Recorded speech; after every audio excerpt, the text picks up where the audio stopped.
Donc dans le socle commun, il y a 7 grandes compétences. Il y en a une qui va directement vers le projet, qui est celle de l'autonomie et de l'initiative, mais il y a également d'autres compétences du type scientifique et technique, du type langue étrangère, qui peuvent être reprises à l'intérieur du projet. Et c'est en cela que la mini-entreprise contribue grandement à l'acquisition de connaissances et de compétences. Bien au-delà de ce que l'on attend de la mini-entreprise, qui est pour l'élève d'acquérir également et de découvrir des métiers, et au travers des métiers, de découvrir des formations. Enfin, entre mon enseignement et la DP3, et ce que l'on fait au sein de la mini-entreprise, c'est de leur montrer que justement, l'école présente plein de facettes différentes, et qu'on peut y arriver. C'est ça, c'est leur donner confiance en eux, et leur dire ce qu'ils sont capables de faire ici. Même les savoir-faire, les méthodes, ça peut s'appliquer à d'autres disciplines.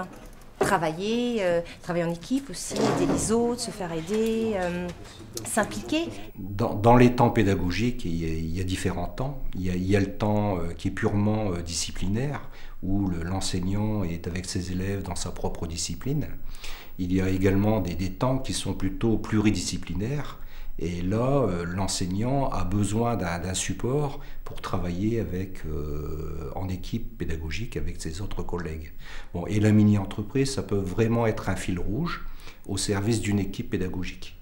Pour moi, c'est extrêmement enrichissant d'enseigner différemment. Je ne suis pas la prof, comme on peut concevoir un peu. J'ai besoin d'eux aussi. Au niveau de la posture de l'enseignant, on passe d'une posture de face-à-face pédagogique à une posture qui est plutôt de côte-à-côte pédagogique. L'intérêt principal, c'est d'avoir un contact particulier avec les élèves, de partager un projet avec eux qui est totalement différent de ce qu'ils ont l'habitude d'avoir en classe, c'est-à-dire suivre un cours, faire des exercices. Là, on est sur un cadre qui est complètement différent, où ils sont complètement acteurs de ce qui se passe. Et donc, on ne reconnaît plus nos élèves, en fait. Petit à petit, chacun a réussi à trouver sa place. Et maintenant, il n'y a plus besoin d'être derrière eux à leur dire « tu dois faire ça, tu dois faire ça ». Ils sont capables de s'autogérer. Du coup, on a affaire maintenant à des élèves qui sont beaucoup plus responsables de ce qu'ils font et beaucoup plus responsables, capables de s'organiser, ce qu'ils n'étaient pas forcément capables de faire auparavant. Ce qu'il faut, c'est regarder quels sont les espaces pédagogiques qui peuvent être mobilisés par une mini-entreprise. Bon, donc les espaces, on a vu qu'il y avait le parcours de découverte des métiers et des formations. On trouvera surtout en classe de 3e avec l'option découverte professionnelle 3 heures. Mais on trouve également des mini-entreprises qui peuvent participer aux enseignements d'exploration en seconde. Il y a d'autres moments, l'accompagnement personnalisé sur la classe de seconde, de première et terminale, c'est un nouvel espace également où la mini-entreprise peut participer. La mini-entreprise peut dépasser largement le temps scolaire et se retrouver sur d'autres espaces, sur du temps éducatif ou d'autres moments privilégiés particuliers de l'élève et des enseignants.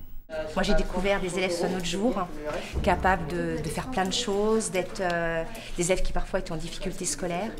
Et ça a eu, pour certains d'entre eux, ça c'était super, une incidence sur leur parcours scolaire, parce qu'ils ont vu qu'ils étaient capables de faire des choses et ils se sont plus impliqués dans d'autres disciplines. Donc ça a été, c'était vraiment, pour moi, ça a été une satisfaction, mais vraiment énorme, énorme, énorme, de les conduire à ça. Ça leur permet de prendre des responsabilités, de faire preuve d'autonomie et de se préparer tout simplement au grand saut que sera d'abord le passage en lycée ou en lycée professionnel et puis après dans la vie active. Dans quelques mois, donc, ces élèves vont être sur le marché du travail et donc le fait de voir l'implantation d'une entreprise et de tout ce qu'il y a autour, ça responsabilise les élèves. C'est eux qui sont acteurs de leur projet. L'avantage d'un projet, c'est pour l'élève, c'est de retrouver une représentation de ce qu'il apprend et de ce qu'il pourrait apprendre. Et donc, dans tout projet, un élève va pouvoir mobiliser des connaissances. Superbe projet parce que vous voyez, les élèves sont investis, sont au travail, ils développent l'autonomie, le sens des responsabilités et puis évidemment, ils exploitent les matières d'enseignement général obligatoirement. Bien sûr, les maths, le français, Là, certains travaillent sur la communication, l'affiche, comment mettre un produit en valeur. Et puis du côté des services techniques, c'est les maths, c'est comment consommer le moins possible de matières premières pour éviter que le prix de vente soit trop cher. Parce que ça, c'est notre challenge, c'est d'être moins cher que la concurrence.